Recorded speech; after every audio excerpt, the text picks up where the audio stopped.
Bismillahirrahmanirrahim. Assalamualaikum warahmatullahi wabarakatuh. Innal hamdalillah wa bihi nasta'in ala umurid dunya waddin. Wassalatu wassalamu ala asrafil anbiya'i wal mursalin wa ala alihi wa ashabihi ajma'in, amma ba'du. Perkenalkan, nama saya Nur Khalik Rahman, NIM 2311207, kelas PAI 5G. Di sini saya akan membuat tugas, yang mana tugas dari mata kuliah pengembangan kurikulum PAI yang diampu oleh Ibu Atin MPD. Jadi untuk tugasnya di sini kita membuat video yang berdurasi 5 sampai 15 menit.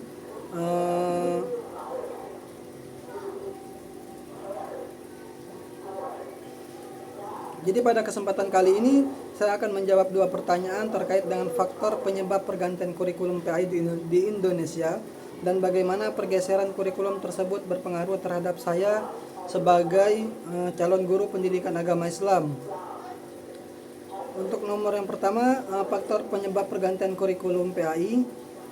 Pertanyaannya, soalnya yaitu apa saja faktor penyebab pergantian kurikulum PAI di Indonesia?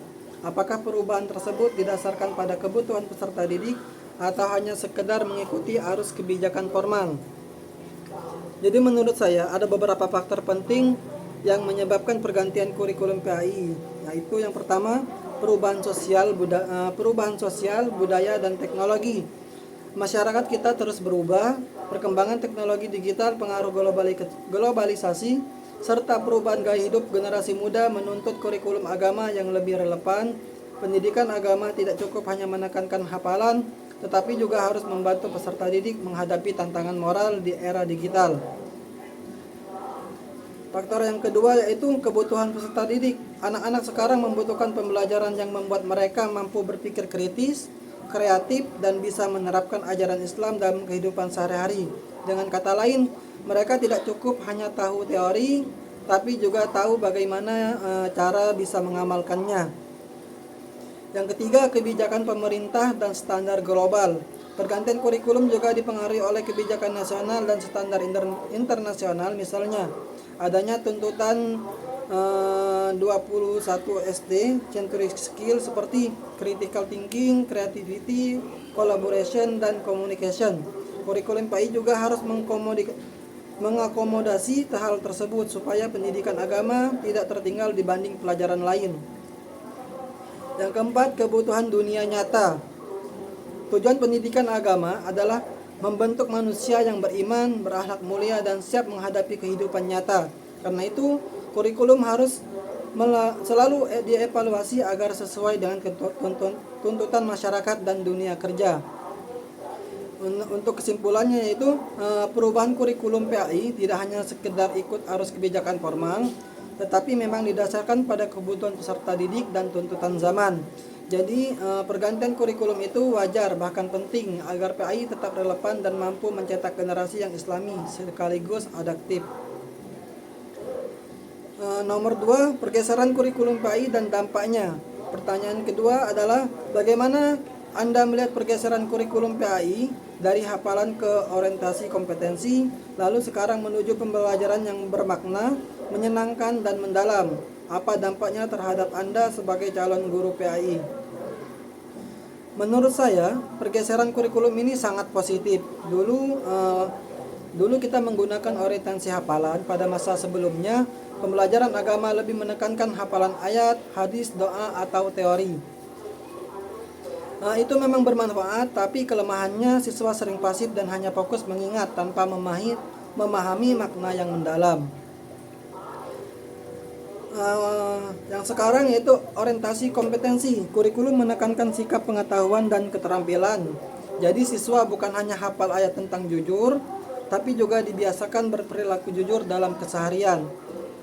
Yang ketiga, pergeseran terbaru. Pembelajaran bermakna dan menyenangkan. Saat ini, guru dituntut untuk menghadirkan pengalaman belajar yang menyenangkan, konstekstual, dan mendalam. Misalnya, melalui metode diskusi, role play, project based learning, PBL, bahkan pemanfaatan teknologi digital. Dampaknya bagi saya sebagai calon guru PAI, pertama, saya dituntut lebih kreatif dan inovatif dalam mengajar. Tidak cukup hanya menjelaskan materi, tapi harus bisa membuat siswa terlibat aktif. Yang kedua, dampaknya saya harus menguasai berbagai strategi pembelajaran modern, misalnya pendekatan konstruktif, kontruk, krontuk, kron.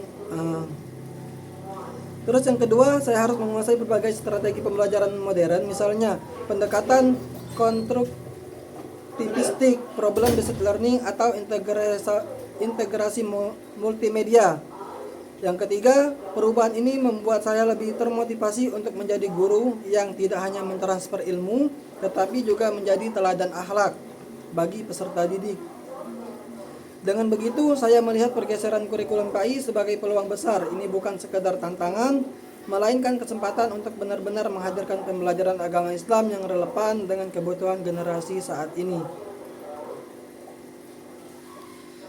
Untuk sebagai penutup, saya ingin menegaskan bahwa pergantian kurikulum PAI di Indonesia dilakukan karena kebutuhan nyata, bukan hanya kebijakan formal.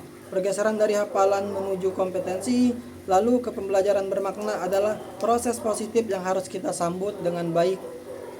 Bagi saya pribadi sebagai calon guru PAI, perubahan ini memberi motivasi untuk terus belajar, berinovasi, dan berusaha menjadi guru yang profesional, serta mampu mendidik generasi Islam yang siap menghadapi tantangan zaman.